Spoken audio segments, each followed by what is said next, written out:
आखिरकार इजराइल और फिलिस्तीन के झगड़े का क्या हुआ? बहुत सारी चीजें निकल कर आ रही हैं। इजराइल ने योगी सरकार वाला ऑपरेशन भी शुरू कर दिया, तो वहीं इजराइल ने ताबड़तोड़ रात में एक्शन लेना शुरू किया। जानेंगे क्या क्या अपडेट आया हुआ है और अमेरिकी राष्ट्रपति ने क्या खुली छूट दे दी इजराइल को। फ्रांस, भारत ने क्या किया? तो सबसे बड़ी खबर, क्या भारतीय और विदेशी भी फंसे हुए हैं? जानेंगे जियोपॉलिटिक्स में क्या कुछ चल रहा है। आइए जानते हैं इन खबरों को विस्तार से। अभी तो सभी को इस बात की चिंता थी कि रात भर में क्या हुआ है, तो आपको बता दें कुछ इस तरीके के वीडियो सोशल मीडिया पे आ रहे हैं जिसमें दिख रहा है कि रात भर गाजा की तरफ से रॉकेट वगैरह दागे गए। हालांकि इसके जवाब में ये कहा गया कि इजराइल की नेतन्याहू सरकार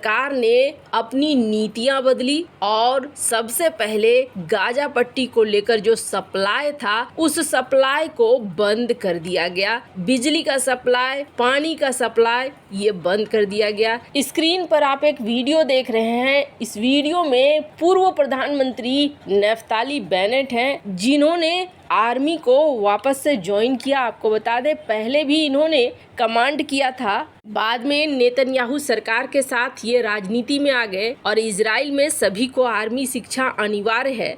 जिस तरीके से नेतन्याहू ने इसे देश का युद्ध करार दिया, उसके बाद से पूरा सिस्टम यहूदियों को बचाने में लग गया है, इजरायलियों को बचाने में लग गया है। स्क्रीन पर आप देख सकते हैं किस तरीके से रात भर फायरिंग हुई है। बड़ी संख्या में इजराइल ने अपनी सेना को भी उतार दिया है। अब कुछ चीजें जियोपॉलिटिकल लेवल पर इस तरीके से हुई हैं कि उसके बाद सोचने वाली बात हो गई है, क्योंकि एक चीज देखने को मिला इस पूरे घटनाक्रम में दुनिया के नेताओं की अलग अलग राय रही है। सबसे पहले बात करें अमेरिका की, तो अमेरिका के जो बाइडेन जो वहाँ के राष्ट्रपति हैं उन्होंने फोन किया और फोन करके इस बात को कहा कि हम आपके साथ हैं और आप असफल नहीं होंगे। आपको बता दें अमेरिका ने कहा कि इजराइल की सुरक्षा के लिए हमारा समर्थन ठोस है और अटूट है। वैसे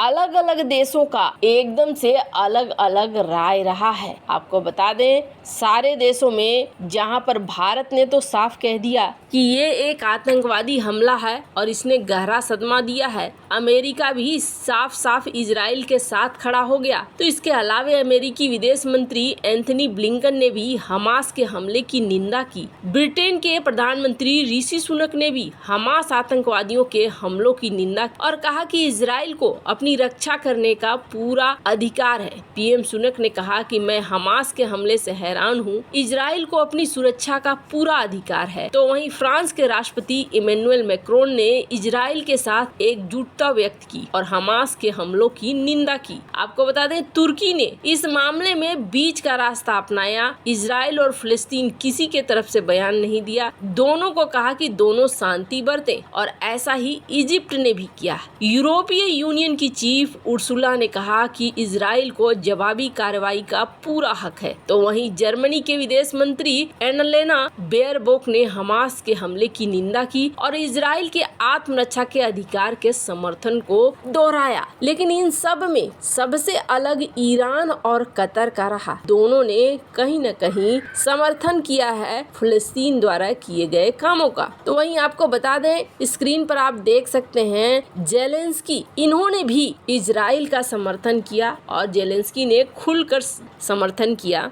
कहा कि जिस तरीके की बर्बरता दिखी है वो बर्बरता बहुत ही ज्यादा खतरनाक है। भारत की बात करें तो भारतीय दूतावास ने अपने नागरिकों को एडवाइजरी जारी कर दी है। कहा जा रहा है इस हमले में करीब 200 से ज्यादा इजरायली मारे गए हैं, जबकि 1000 से ज्यादा घायल हैं और मरने वालों की संख्या और भी ज्यादा बढ़ेगी। पर हाँ, इसके जवाब में जो इजराइल ने अपना ऑपरेशन शुरू किया है उसमें भी इजराइल को सफलता मिलती हुई दिख रही है। स्क्रीन पर आप आर्टिकल देख सकते हैं जिसमें ये कहा जा जा रहा है कि इजराइल ने बहुत सारे इलाकों को रिकैप्चर करना शुरू कर दिया है। अलग अलग जगहों पर जहां हमास के लड़ाके घुस गए थे उसे वापस से अपने कब्जे में ले रहा है। तो वहीं दूसरी तरफ कुछ ऐसी जगह भी है जहां पर देखा जा रहा है कि अंदर में घुस के बैठ गए हैं हमास के लड़ाके, जिसके बाद उन्हें मारना जब आसान नहीं हो पा रहा है तो पूरी बिल्डिंग ही बुलडोज किया जा रहा है। बुलडोजर वाला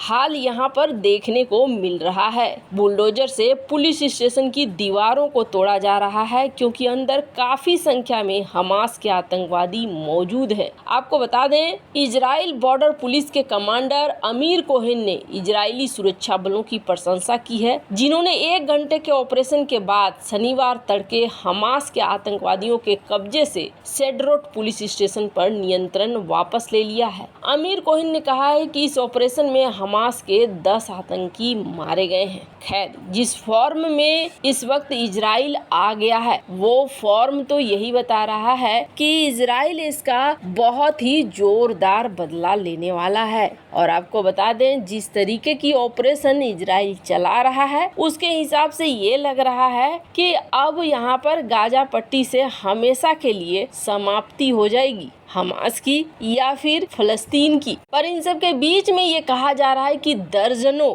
इजरायली नागरिक अभी नहीं मिल रहे हैं। पर इन सब में सबसे बड़ी टेंशन वाली बात ये है कि बहुत सारे विदेशी नागरिक भी यहाँ पे फंस चुके हैं। इनमें से एक वो जर्मन नागरिक कही जाती है जिनका बड़े ही बर्बरता पूर्वक परेड किया आतंकियों ने। तो वहीं दूसरी तरफ कई सारे स्क्रीन पर आप देख रहे हैं नेपाली नागरिक भी कहा जा रहा है कि इस पूरे हमले में फंसे हुए हैं। और नेपाली नागरिकों के साथ साथ भारतीयों की भी संख्या बताई जा रही है कि बड़ी संख्या में भारतीय भी यहाँ पर फंसे हुए हैं। अब देखना होगा कि कब तक हालात नॉर्मल होता है। वैसे इजराइल हालात को नॉर्मल तो जल्द ही कर लेगा, पर अभी तक नेतन्याहू ने एक बात कही है और ये बात थोड़ी सी टेंशन देने वाली है कि इजराइल को अभी लंबी लड़ाई लड़नी होगी। कई सारे जो होस्टेज हैं जिनको बंधक बनाया गया है उसे इजराइल निकाल भी रहा है। और इन सब में यूएन सिक्योरिटी काउंसिल